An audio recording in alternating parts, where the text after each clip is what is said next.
last time, this statement, this is the last theorem that we were working on, and it's right exactness of the tensor product. You don't have to worry about any of this contravariant stuff where it reverses the order of maps. It all goes good here. So if you have exactness here, so F is not sort of 1-to-1, but the rest of it's exact, then so is the sequence you get tensor D, or these would be induced map F tensor the identity, the sequence the identity on D. And what we did last time is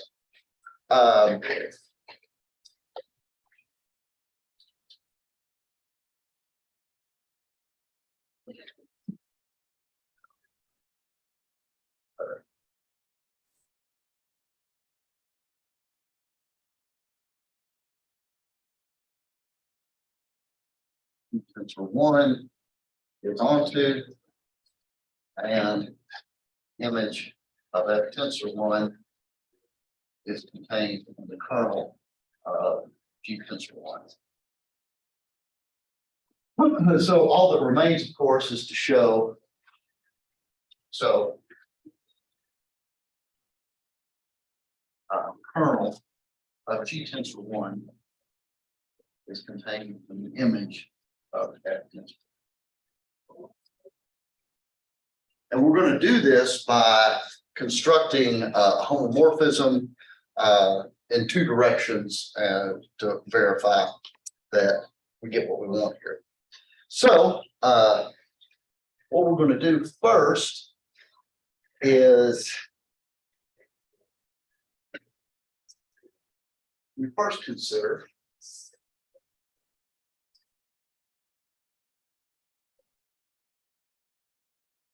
so we're going to consider this projection pi that goes from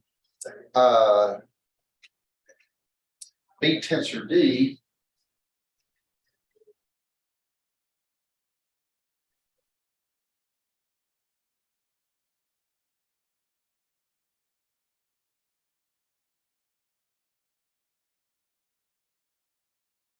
so we're just going to flat out do the projection here. B tensor D, we know that the image of F tensor 1 is, of course, a submodule of this, right? And we're just going to take the standard quotient map. Input is input plus this coset here, or is this coset, right?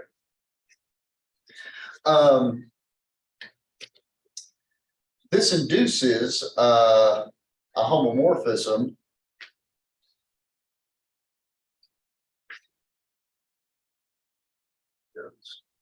as to a homomorphism from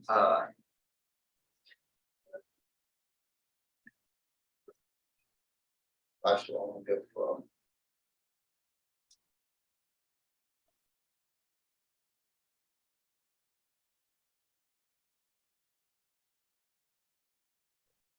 now. I don't want to say this gets rise to just say there exists. Yeah, there exists a homomorphism. I was thinking of the wrong domain. There exists a homomorphism from here into C. Can anybody tell me why? So we've got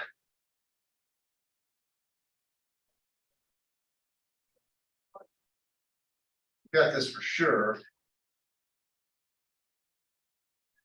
This is G tensor 1. And then we've got this projection here, pi.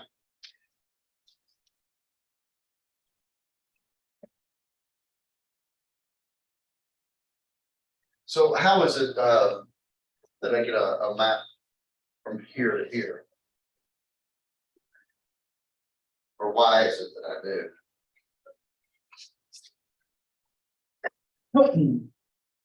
It's basically a general statement of the first isomorphism theorem, because what do we already know? We know that the image of this is contained in the kernel. So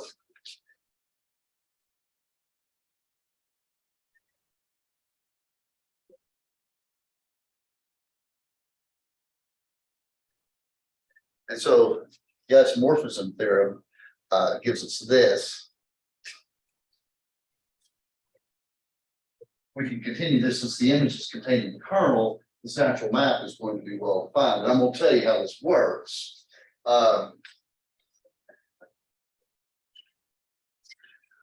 If you look at a little tornado here,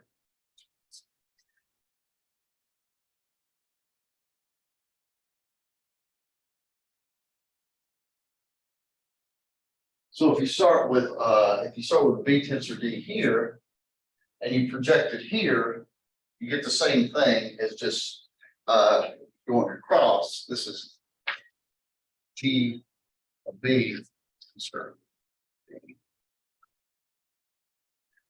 So that diagram commutes there.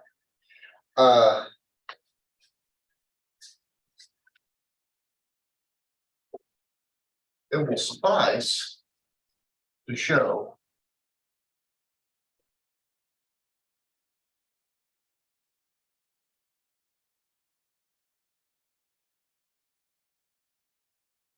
because the fact that this is an isomorphism will mean that the kernel of G tensor 1D has to be contained in this image here. Okay.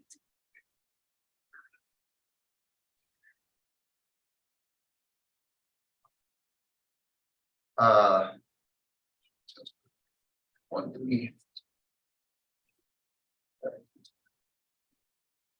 So, how are we going to show it's an isomorphism? Basically, what I'm going to do, and sometimes this is actually kind of good to do with tensor products, and I'll show you another place where this comes up, is I'm going to construct basically the inverse function. So I'm going to build a homomorphism that goes backwards, right? So what we have already is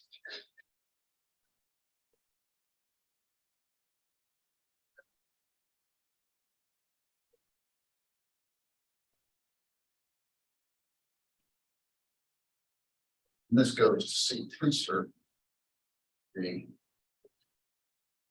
So I'm going to build a homomorphism that runs backwards, runs the other direction.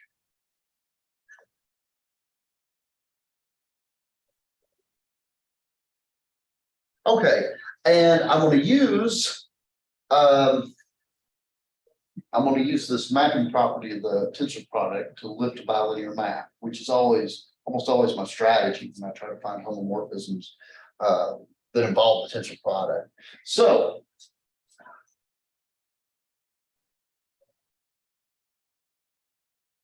let's call this eta from C cross D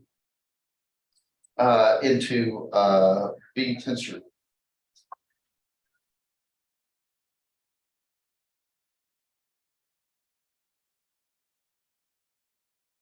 Okay, the first thing I want to do is I want to build a bilinear map so I can induce something here. Okay. So how should we go about this? Let me kind of build my bilinear map here. Okay, I think I know where I'm going with this. I have this standard bilinear map that takes the ordered pair CD to C tensor D. Tensor, so this would be C tensor D. And then my bilinear map, I want it to run up to B tensor D, my image of that tensor 1.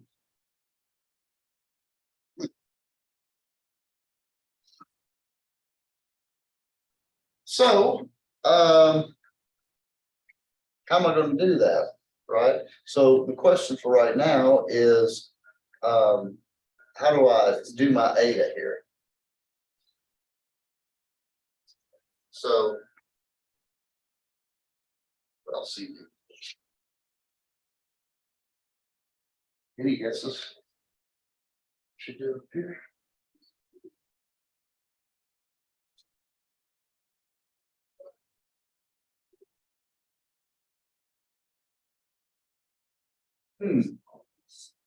How about using the image of pi? So let's do this. Let's do pi of B tensor D.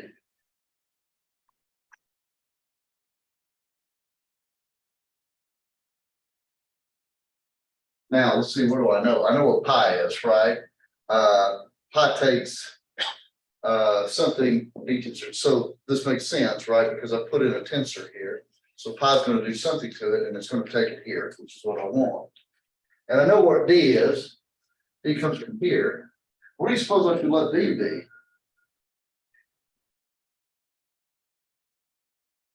Right, I mean, like, so it looks like I pulled B out of some strange orifice, right? I mean, well, what should B be? Okay, good. Where B is a preimage of C under the map G. That is to say, G of B is C. Now, your spidey sense should be going off right now.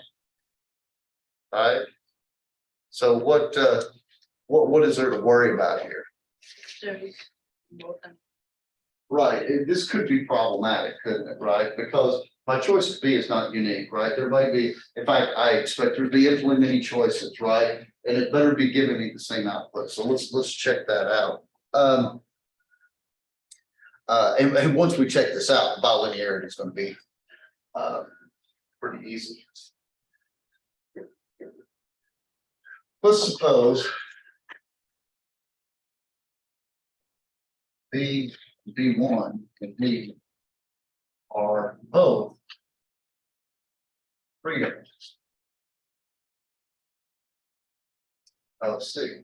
So that is to say, G of B equals G of B1 is equal to C. Well, if you notice that, of course, this is going to be a standard trick, G of B minus B1 is equal to 0. So B minus B1 is in the image, or I'm sorry, the kernel of G, which is the image of F. So there exists A and A such that F of A is G, is B minus B1. Right. And so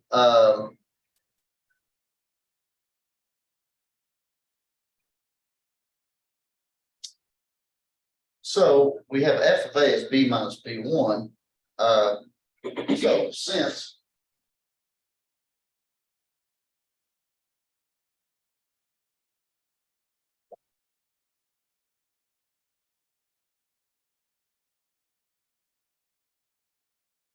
F of A tensor D is certainly in the image of it's certainly in the image of F of F tensor D, then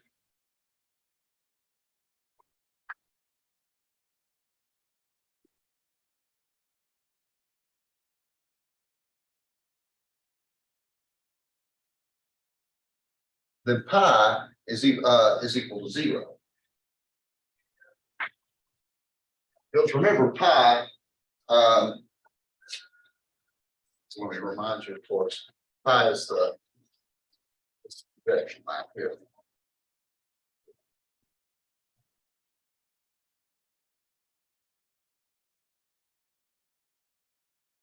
And so since this is in the image, when I project pi onto it, it's 0.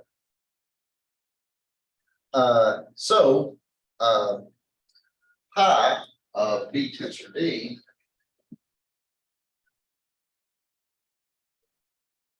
is pi of, well, let's see, B is F of A plus B1 tensor D, right? Which is pi of F of A tensor D plus B1 tensor D. And of course, pi is an homomorphism. It's projected. It's just projection. So this is pi F A tensor D plus pi B1 tensor D.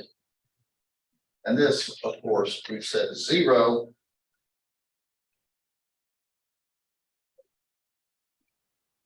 So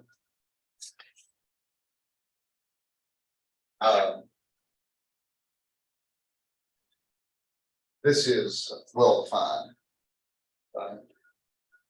This so it takes C comma D. It doesn't matter which preimage you pick, you get the same answer, right? And of course, this is it's easy to check. This is bilinear. And I'll cheat a little bit and do the easy part, but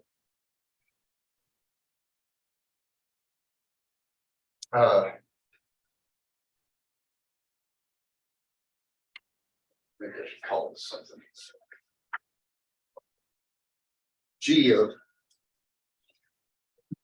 C D1 plus D2 is by definition pi of B tensor D1 plus D2 equals pi B tensor D pi B D1.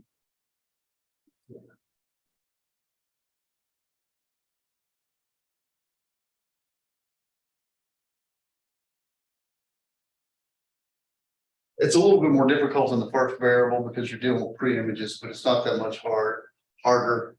And this also works with scalar multiplication. So this is a bilinear map. And what does this give? So this gives rise to an R module homomorphism. Oh, I did call this something. This is eta, wasn't it? Yeah, not bad. This is eta bar.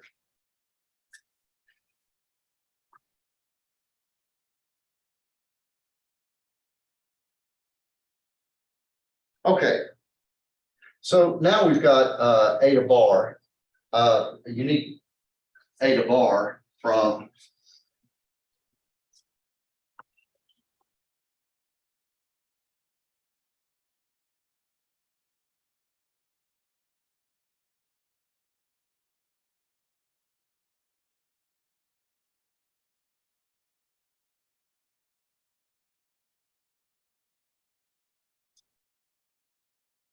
so let me look at a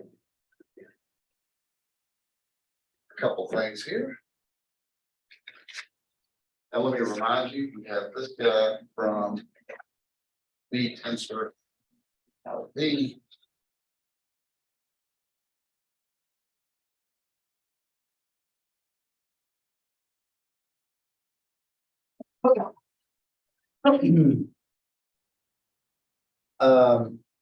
So let me point out here a couple of things.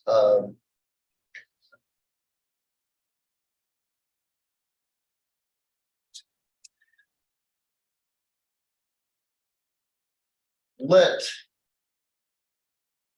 C tensor D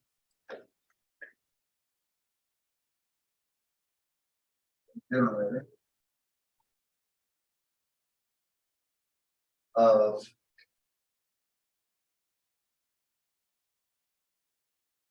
now let's take a look at this. If you look at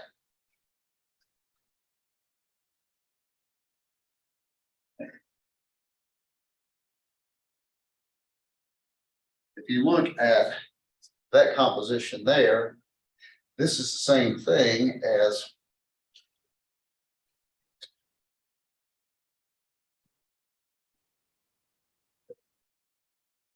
and remember what B is. B is a pre-image of C, so in other words, G of B is C. But this, on the other hand, is G of B tensor D.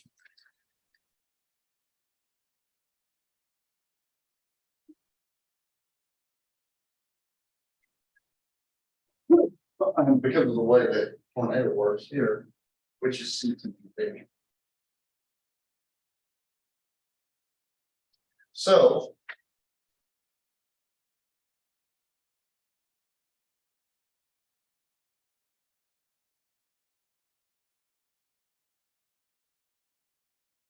is the identity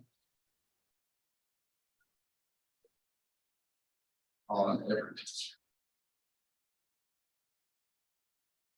So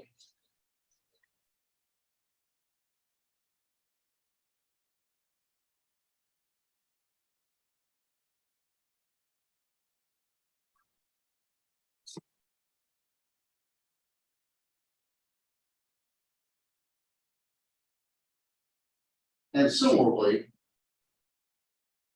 so see if you can check this yourself.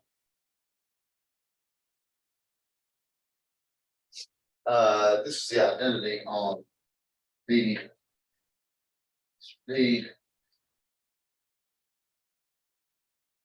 again, just check every coset of the simple tensor plus this and check that it's the identity on all the generators and you're good to go. Hence,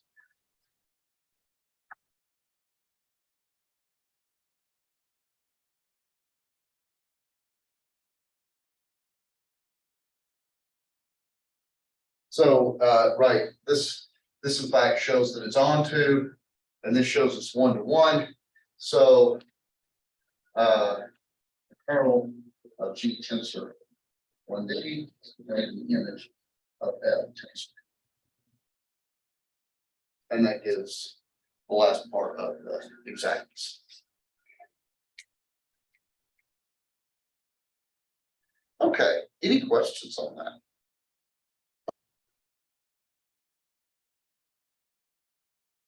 Okay, so this gives right exactness of the tensor product. I'm going to bring up another thing here that's useful. So here's a kind of a companion theorem, and this is similar to one that you've seen before.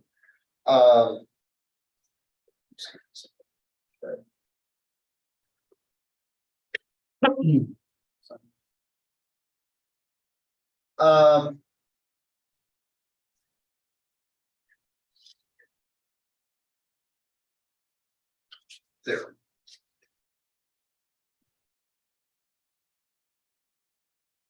Six 6.8.6.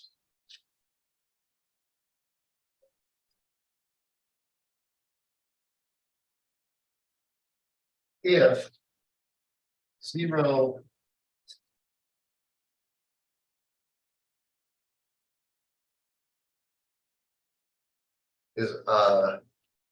is split exact, then so is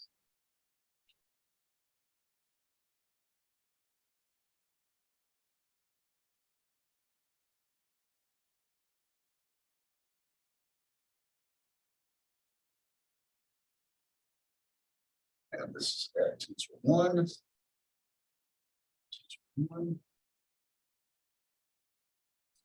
For all our models.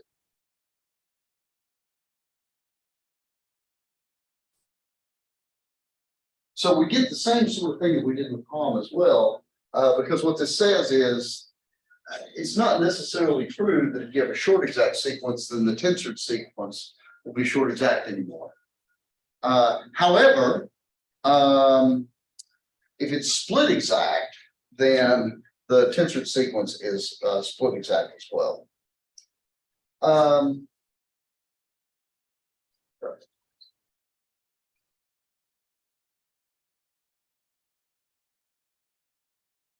Let's do, there's not much to show here, so I'll do this rather quickly, actually.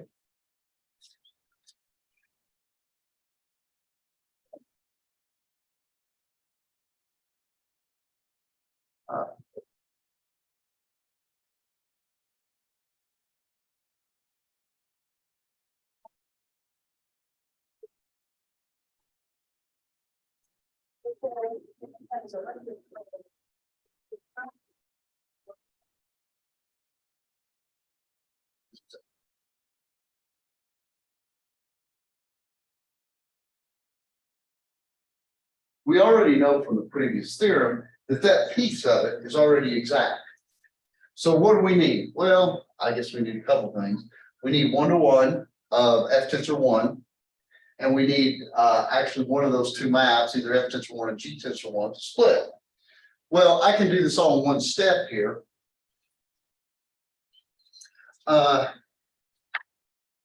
Since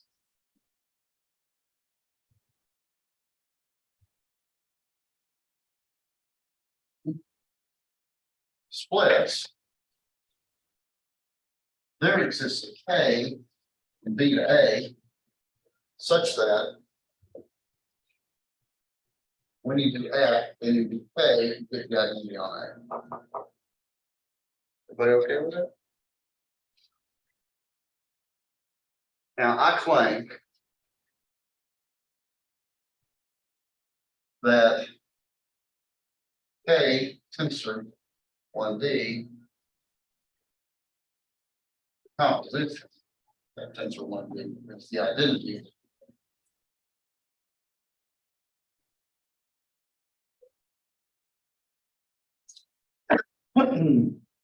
So what we have here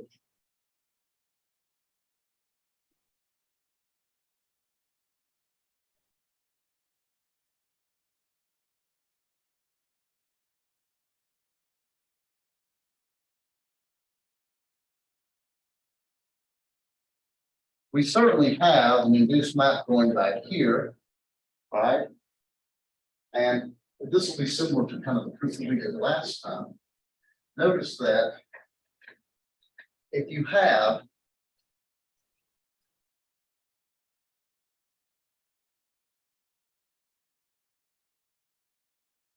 a single tensor and A tensor D, then if you look at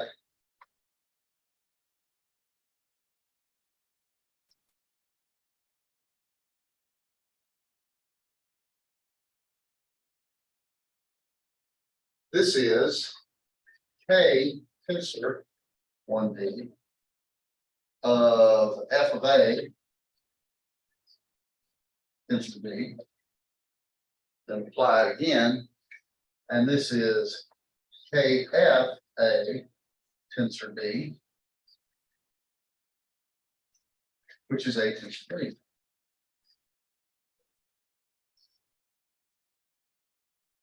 So K tensor 1, F tensor 1 is identity on all tensors. So this function performs like the identity on all tensors, and since the tensors generate the entire tensor product,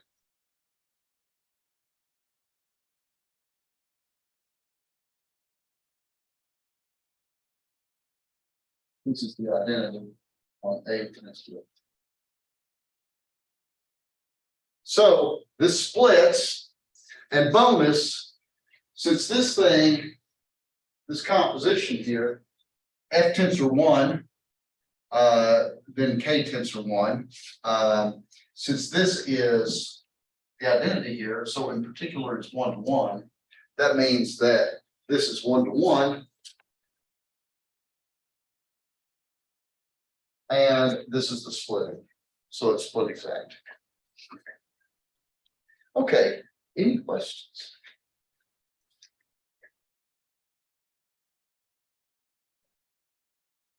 So let me make an observation here. Questions?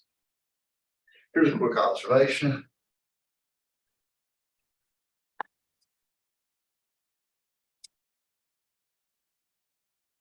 Suppose 0, A, B, C, 0 is a short exact sequence. Then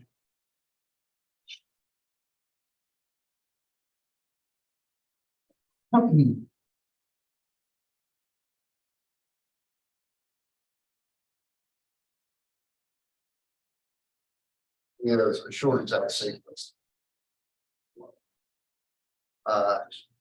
1, 1. If and only if F tensor 1 is 1 to 1. Right? Because we already know, so if I walk up to you on the street and give you the short exact sequence, you know this much, the sequence is exact. And so you get the whole thing as a short exact sequence if and only if this first one is 1-to-1.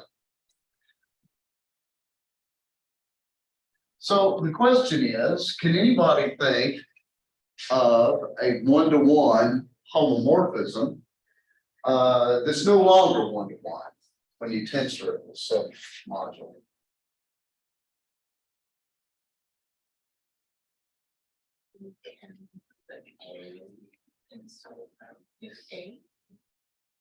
Okay, well, I'm a simple-minded creature. Let me do something that's very concrete.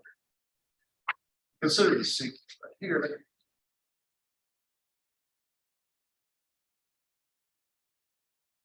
I'm gonna kind of take this complicated.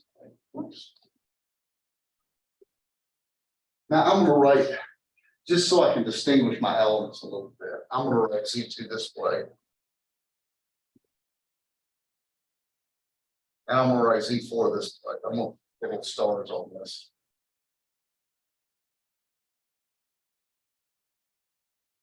And this is just so I can, these are cosets of course mod 4, these are mod 2, and I've got to do this different symbols so we don't confuse them too much. Now, well, so I just wrote that up there. Is there an exact sequence here? Anybody describe how this exact sequence has to work?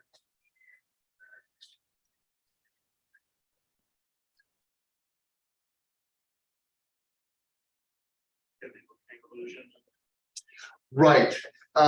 But inclusion's a little bit tricky here because what you have to do is 0 bar, 1 bar. Let me explicitly write out where they go. Where do they go in Z4? Right. The image of this,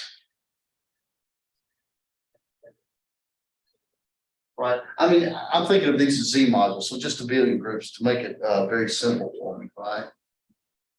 Because of course 0 has to go to 0 element here, and this is an element of order 2, which has to go to an element of order 2 here. Actually, the 1 bar has to either go to an element of order 2 or 1, right? And I want this to be 1-to-1, so I'm not going to go send it to 0 star, right? I'll send it there. So that's the only way you can make something non-trivial. Everybody agree with that? And so what's this here?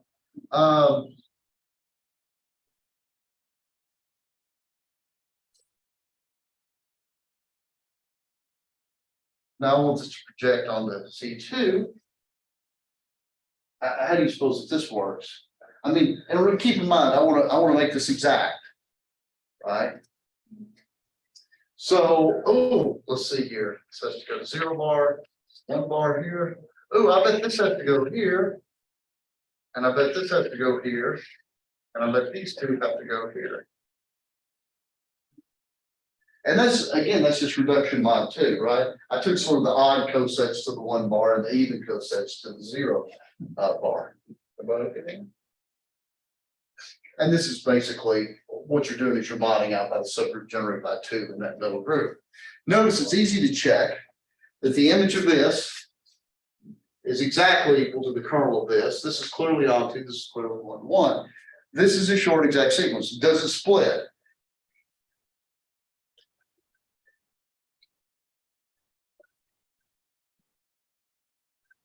There's a quick way to see it doesn't split without, I mean, you might wonder, you know, I did sort of argue that first map was the only way you can do things, but you might wonder that deep in the depths of some Stephen King novel, maybe I haven't done my maps right and there's some way to do it. Can somebody give me a quick way to tell me, I don't care what the homomorphisms are, there's no way on Earth that this, no matter how I make this short exact sequence, it's ever going to split. You want the image of 2 to be 1, then you want the image of 1 to be like half of the image of 2, which is not. Excuse me. What happens? What's the structure of this if this is split exact? That's right. If this splits, if this ever splits, that means the middle one has to be the direct sum of the bookends, right? And there's no way that happens because that middle term has an element of order 4. And Z2, direct sum Z2 has no element of order 4. So it's impossible to ever make this split, right? This is a good example of, let me call this F, and this is G. This is a good example where you get failure, even though that this is exact. Yeah, even though this is a short exact sequence, the tensor product, but in fact, this is going to make you even angrier, probably. It makes me a little angry. If you look at F tensor, well, let's tensor this with Z2.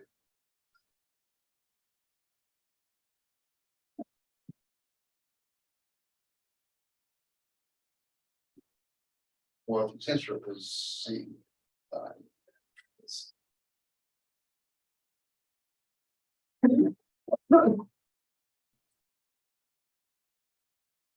Actually, yeah, I'll tensor this with Z.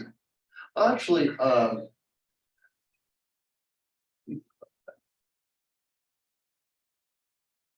yeah, I'm going to tensor this with Z. I could go with Z2, but I'm going to tensor this with Z. So I'm going to get the new big 0.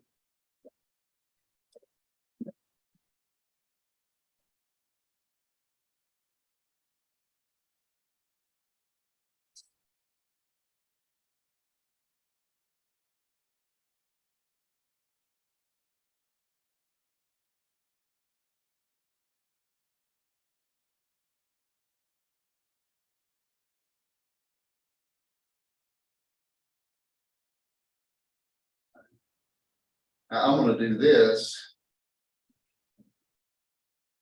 Right, and F.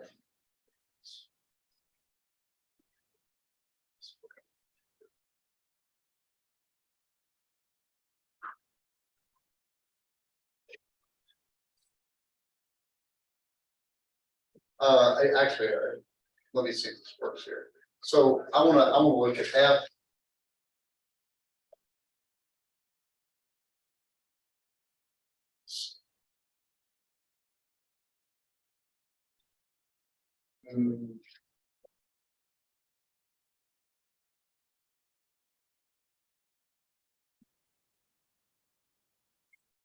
Oh no, I guess I don't want to do this. These are actually small. I hope the map will work. So I am going to tensor this.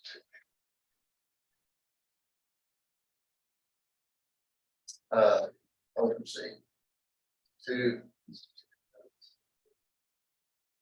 now, of course, I know that this map must be exact, and if you believe what I said last time, this should be isomorphic to Z2 because that's the greatest common, and this should be isomorphic to Z2. So it's going to be really hard for this to be anything interesting here.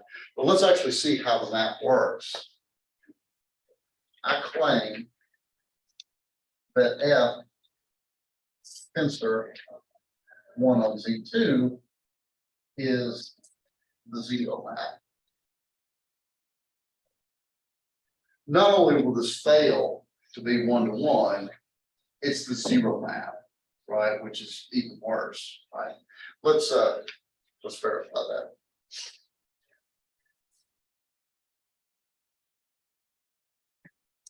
I'm going to justify this by showing you that.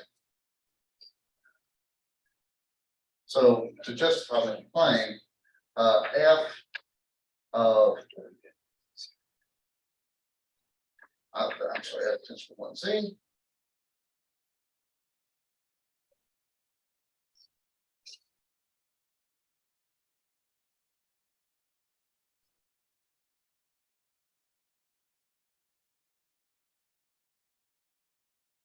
I claim that F tensor A tensor B, that this map is 0 on every single tensor, right? In Z2, Z2. And there's only 4 choices, right? Note 0 tensor 1, 1 tensor 0, 0 tensor 0 are the 0 element. So of course, F tensor 1 on that should be 0. So consider F tensor on one tensor one.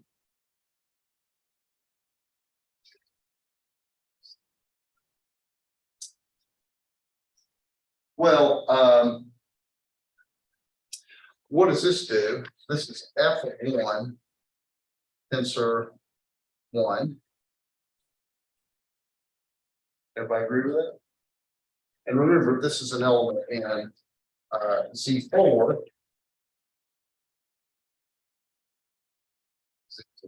Correct?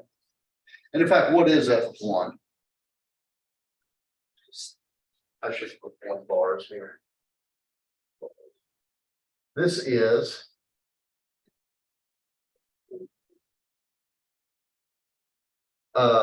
two star. These are one bar. Everybody agree with that? Do you see what we can do? That's right. This is equal to, let me be careful about this.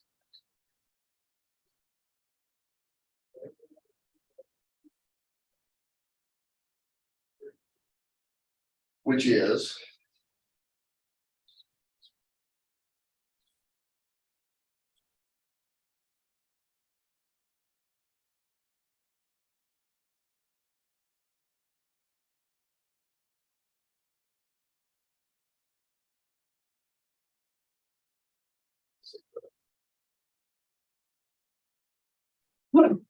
so this is actually the zero homomorphism, right? And these are actually non-zero, it's fairly, these isomorphic Z2, so it's this, right? So hence F is 1 to 1, but when you tensor it with the identity map on Z2, you get the zero map, right? So you see that it is possible to lose the short exactness here if it doesn't split. Okay. Any questions on that?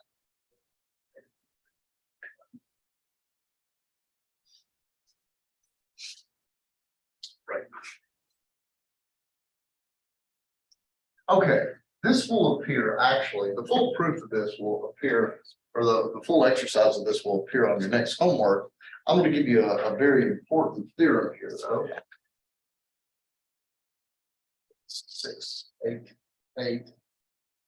This is another promised connection between tensor and home. Adjoint. Associativity. So this is something that's very important about relating what's going on in tensor product with home. Suppose that R is commutative with identity and A, B, and C are R modules.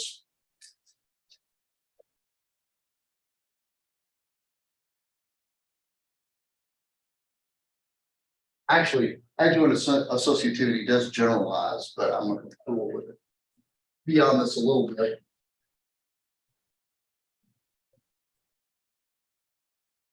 A, B, and C are R modules. Then, as R modules,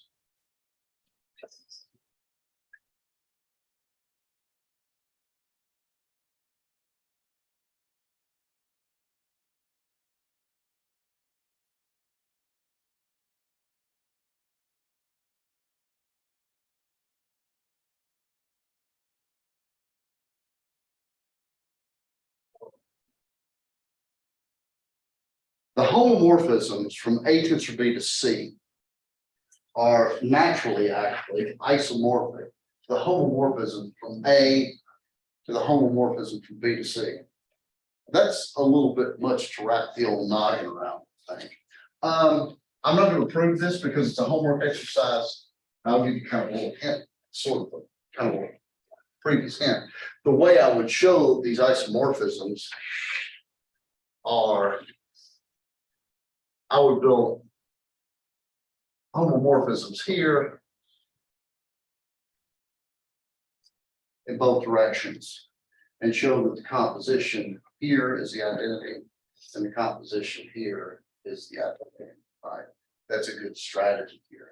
But this is, so let me get you started on what a fantastic, fun thing this is.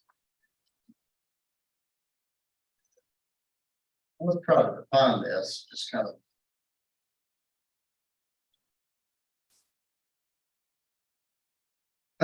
Now, this is, you gotta kind of wrap your head around this a little bit. It's kind of fun exercise here.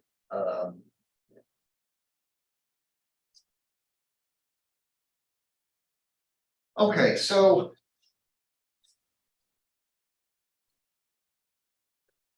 let F be at home R.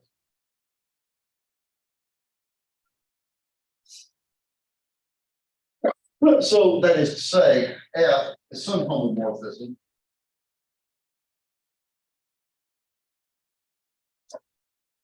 From there, right?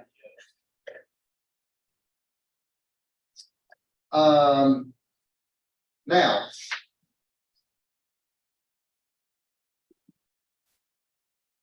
When I have capital Phi of F,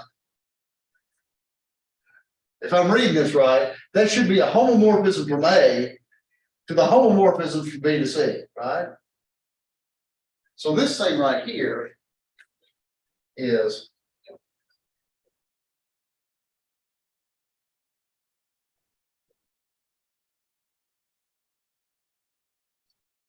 okay, so what does that mean? That means when I plug an A into it, once I plug an A into it, now it's a homomorph. Now this thing is a homomorphism from B to C. Correct? So now when I plug a B into this should now barf out an output in C. Anybody want to guess how to do it? So this thing right here, capital Phi of F, when you plug in an A, that should now give you a homomorphism from B to C. So this thing right here is now something I can plug a B in. Okay, so when I plug this B into this thing, it should spit out something in C. Any ideas how to do it? Yes. What A is or B is? There you go.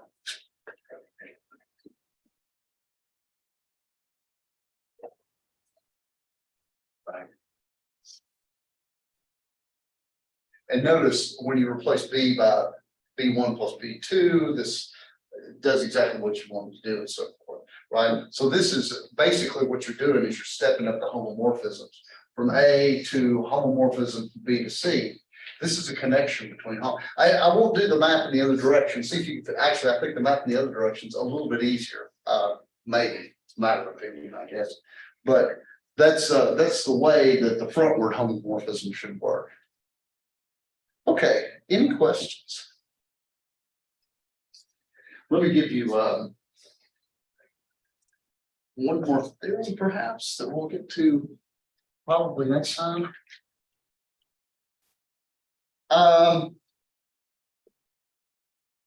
Here's one super groovy cool thing. Theorem.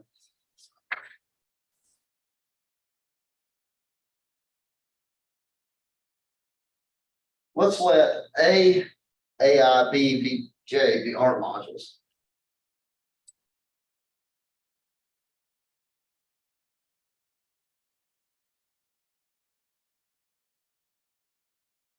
These are R modules. Then A, some of this might seem a little bit kind of redundant. If you look at the direct sum, I and index set I of AI, tensor B, this is isomorphic to the direct sum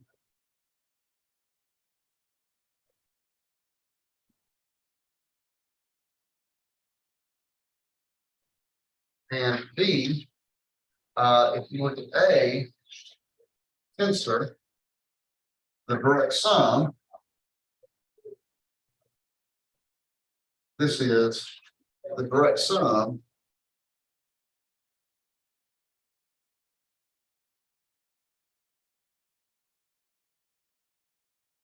this is often referred to as tensor product commutes with direct sum. So basically this distributes just like this for addition and multiplication.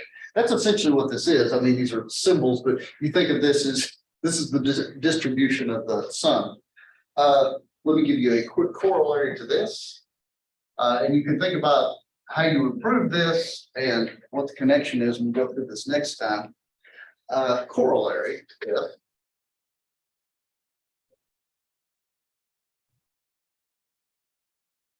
Let F be a free module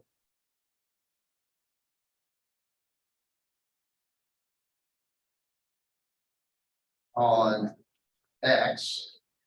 So X is like my base set here. Then F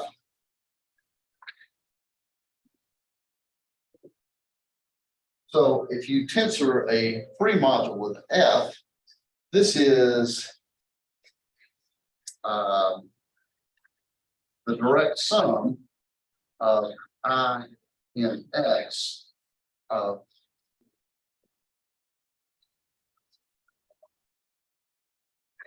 so if you tensor a free mod, if you tensor with a free module some other module B, then what you get is the direct sum of that many copies of B, exactly the size of the basis of that.